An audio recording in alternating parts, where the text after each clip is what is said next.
राष्ट्रवादी पक्ष आणि चिन्ह अजित पवारांना मिळाल्यानंतर आता अजित पवारांचं मुंबईतल्या प्रदेश कार्यालयात जोरदार स्वागत झालं। राष्ट्रवादीच्या कार्यकर्त्यांनी अजित पवार येताच मोठा जल्लोष केला, महिलांनी फुगड्या खेळल्या। निवडणूक आयोगानं राष्ट्रवादी पक्ष आणि चिन्ह अजित पवारांना दिलं असलं तरी आपल्याला चिंता करण्याची गरज नाही, अशी सूचक प्रतिक्रिया भाजप नेते हर्षवर्धन पाटील यांनी दिली।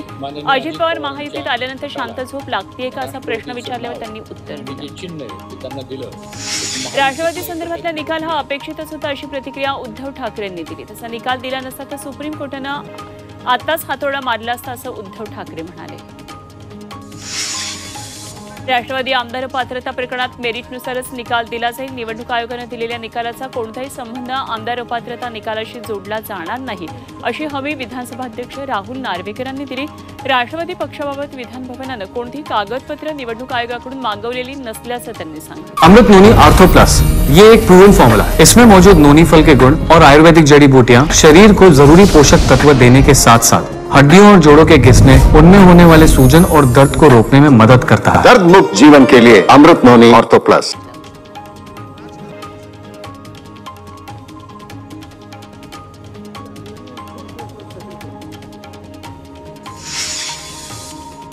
मनसे अध्यक्ष राज ठाकरे लोकसभा निवडणुकांच्या पार्श्वभूमीवर आज कल्याण दौरा करणार आहेत। सोमवारी कल्याणमध्ये राज ठाकरेंची मनसे पदाधिकाऱ्यांसोबत बैठक पार पडली आणि त्यानंतर हा दौरा आखण्यात आला। कल्याणमध्ये त्यांची पत्रकार परिषदही होणार आहे।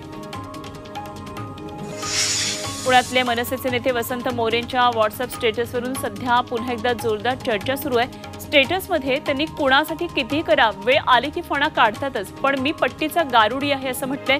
त्यामुळे हा मनसे अध्यक्ष राज ठाकरेंना इशारा आहे की काय, अशी ही चर्चा सुरू झाली।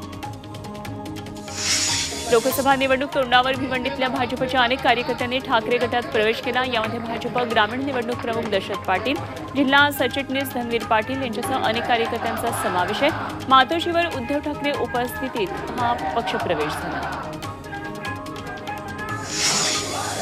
मुख्यमंत्री एकनाथ शिंदे आणि उद्धव ठाकरेंमध्ये दाढीवरून जुंपली, दाढीनंच तुमच्या अहंकाराची गाडी खड्ड्यात घातली असा सणसणी टोला शिंदेंनी ठाकरेंना लगावला। शिंदेंचं बंड झालं तेव्हा माणसं थांबवायची असती तर मेंढ्यांची दाढी खेचून आणली असती, असं वक्तव्य उद्धव ठाकरेंनी कोकण दौऱ्यात केलं होतं आणि त्याला शिंदेंनी प्रत्युत्तर दिलं। मंत्रिपदासाठी उद्धव ठाकरेंना 1 कोटी रुपयांचा चेक दिला होता, असा खळबळजनक गौप्यस्फोट शालेय शिक्षण मंत्री दीपक केसरकर यांनी केला आणि त्यानंतर ठाकरेंनी आणखी पैसे मागितले, मात्र ते आपण न दिल्यानं आपलं मंत्रिपद हुकलं, असा गंभीर आरोप केसरकरांनी केला। उपमुख्यमंत्री देवेंद्र फडणवीस आणि पंकजा मुंडे यांची गुप्त भेट झाली। फडणवीस आणि पंकजा यांच्यामध्ये मंगळवारी रात्री गुप्त भेट झाली।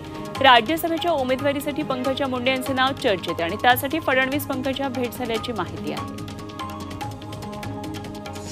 महायुतीचे मंत्री संजय राठोड यांना आधी विरोध होता आणि पुढेही राहील असं भाजप महिला आघाडीच्या प्रदेशाध्यक्ष चित्रा वाघ म्हणाल्यात। यवतमाळ वाशिम लोकसभा मतदारसंघातून संजय राठोड यांना उमेदवारी दिली जात असल्यास त्यांना आपला विरोध कायम राहील असा इशारा त्यांनी दिला। यवतमाळच्या पुसदमध्ये त्या बोलत होत्या। आगामी लोकसभा निवडणुकीमध्ये काँग्रेस पक्ष विरोधकांची विकेट घेण्यासाठी तयार आहे, आमचे कार्यकर्ते आता कामाला लागलेत, असा इशारा काँग्रेस प्रदेशाध्यक्ष नाना पटोले यांनी गोंदियात दिला। आगामी लोकसभा निवडणुकीत भंडारा गोंदियामध्ये काँग्रेसचा उमेदवार निवडणूक लढवणार असल्याचं त्यांनी सांगितलं।